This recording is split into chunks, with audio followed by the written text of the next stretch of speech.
অম্বুবাচী লাগার আগে আমাদের ঘরে ভগবানকে কিভাবে পুজো করা হয় সেগুলো ব্লগ তোমাদের সবার সাথে শেয়ার করব। তো রাধে রাধে বন্ধুরা, সবাই কেমন আছো? আশা করেছি সবাই অনেক ভালো আছো, আর আমিও অনেক ভালো আছি রাধারানীর কৃপায়। তো বন্ধুরা, দেখতেই পেরেছো অনেক সকাল সকাল আমি উঠে পড়েছি, কারণ আমাদের ঘরে পুজো ছিল। তো সেই পুজোর ব্লগটি তোমাদের সবার সাথে আমি শেয়ার করব। তো প্রথমে আমি সকাল সকাল আমাদের বাড়ির যাগুলো কাজ ছিল সেগুলো শেষ করে নেব। তো এটার মধ্যে আমার প্রথমে কাজ ছিল আমার ছাগলগুলাকে খাবার দেওয়া। তো সকাল সকাল ওদেরকে খাবার দিয়ে দিলাম, আর তারপর চলে এসেছি কবুতরকে দেওয়ার জন্য।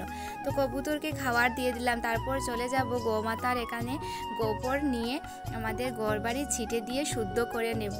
আর এই লাগাতার কয়েকদিন থেকে এত বৃষ্টি হয়েছে, তো আমাদের বাড়িটা পুরো কাদা কাদা হয়ে যাচ্ছে, উঠোন বাড়ি। তো দেখতেই পারবে এখানে সকালের গ্রামের বাড়ি অনেকটা কাজ থাকে, গোমাতা আছেন, তারপর ছাগল মানে কবুতর, সেগুলোকে সবাইকে খাবার দিতে হয়।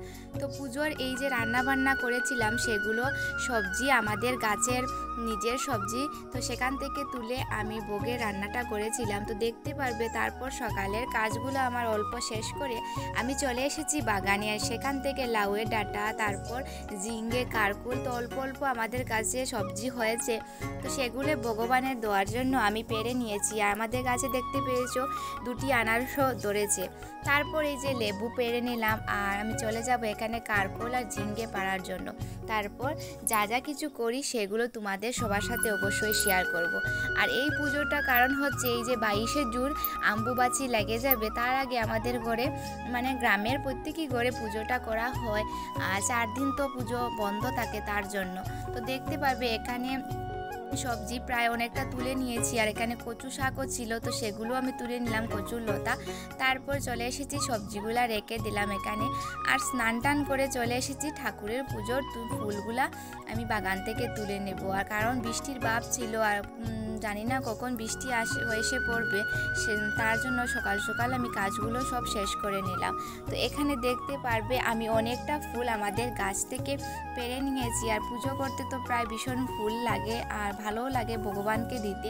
তারপর গাছের মধ্যে দুটি লিচিও ছিল, তো সেগুলোও পেরে নিলাম, আজে পুজো লাগাবো। তারপর এখানে এই যে দুটি গাছ, সেই গাছের নাম হচ্ছে বিন্না গাছ। তো বিন্না গাছের তলায় আমাদের পুজো করতে হয় নিয়ম, তো সেগুলো এখানে আমার কাজ করতে করতে চলে এসেছিল আবার বৃষ্টি। তো বৃষ্টির মধ্যে কি করব, ঘরে বসেছিলাম। তারপর এই যে গাছের নিচে আমি আবির দিয়ে সুন্দর করে রেডি করলাম, আর তারপর ঠাকুর ঘরে চলে এসেছি। আর আমাদের পাশের বাসার একটি ছোটো বোনকে বলেছিলাম তো একটু সাহায্য করার জন্য আমাদের ঘরে আসে, তো একটু পরে এসেছিল, তো ও এসে আমাকে অনেকটাই সাহায্য করেছিল পুজোর কাজে। তো দেখতে পারবে এখানে আমার ঠাকুরঘর মুছা কমপ্লিট হয়ে গেল, আর এখানে ফল ফুল অনেকটা বাজার থেকে নেওয়া আসা হয়েছিল, তো সেগুলো দিয়ে প্রথমে নিত্য ঠাকুরের পুজো দিয়ে দেব, আর তারপর আমি পুজোর ঘরটা বসিব। তো সেই পুজোর নাম হয়েছিল কর্মপুরুষ ঠাকুরের ব্রত। তো জানি না কে সবে জানতে নাও পারে, সেটা আমাদের গ্রামের পুজো। তো গ্রামের ঘরে ঘরে এই পুজোটা করা হয়। তো এখানে দেখতে পাবো সেই আমার ছোটো বোনটি চলে এসেছে, আর তারপর ও পুজোর খইটা বেছে দিচ্ছে, আর আমি এখানে গড়টা সুন্দর করে বসিয়ে দিলাম। আর গড় বসানোর পর কাঁচা ফলগুলা কাটবো, তারপর নবীদের ভোগের প্রসাদ রেডি করব। তো এখানে কলা, চিড়ে, গুড় সবগুলো দিয়ে আমি নবীরটি রেডি করে ভগবানের সামনে নিবেদন করলাম। তারপর ফলগুলা কেটে নেব। তো এই সিজনে অনেকটা ফল থাকে, আম, কাঁঠাল, যা যা কিছু থাকে মানে অনেকটাই থাকে, তো সেগুলো সব কেটে সুন্দর করে আমি অনেকটা কাঁচা ফল রেডি করলাম। আর আমাদের গ্রামের একজন দাদা, উনিও আসবেন এই পুজোর ব্রতর কাহিনীটা বলার জন্য। তো উনি বলেন, প্রায় গ্রামেতে বয়স্ক লোক। তো এখানে আমার পুজোর দেখতে পাই সবগুলো সুন্দর করে হয়ে গেল। তারপর চলে যাচ্ছি বুগে রান্না বসানোর জন্য। তার বৃষ্টি হচ্ছিল অনেকটা, তাই অল্প মানে ক্লিপ নিলাম, আর রান্নাটা বেশি করা হলো না। তো এখানে রান্নায় ছিল খিচুড়ি, পায়াস, 5 ভাজা, আর সবজি ছিল একটি। তো এই সবজিটা এখনও রান্না হচ্ছে, তারপর নামিয়ে নেব, আর নামিয়ে তারপর ভোগের থালিগুলা রেডি করে ভগবানকে ভোগ নিবেদন করব। তো এখানে দেখতে পাবে আমার সবগুলো রেডি হয়ে যাচ্ছে, এখানে সবজিগুলা দিয়ে থালিটি সুন্দর করে রেডি করে নিলাম।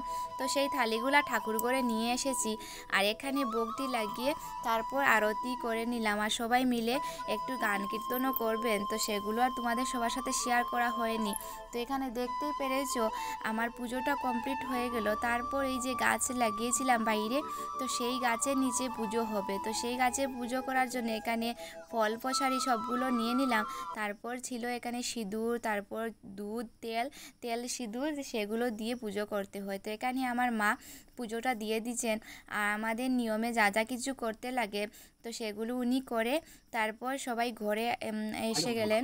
আর এই যে বলেছিলাম দাদা, তো উনিও এসে গেলেন এই পুজোর কাহিনীটা বলার জন্য। তো সেই উনার কথা শুনে আজকের পুজোটা কমপ্লিট হয়ে যাবে। তারপর সবাই মিলে একসাথে প্রসাদ গ্রহণ করবে। তো তোমরা সবার সাথে আমি এই ভিডিওগুলো শেয়ার করলাম আমাদের ঘরে এই যে অম্বুবাচী লাগার আগে কিসের পুজো করা হয় তো সেগুলো। তো সবাই ভালো থাকো, সুস্থ থাকো, আর এভাবে বন্ধুরা আমার পাশে থাকবে। রাধে রাধে বন্ধুরা।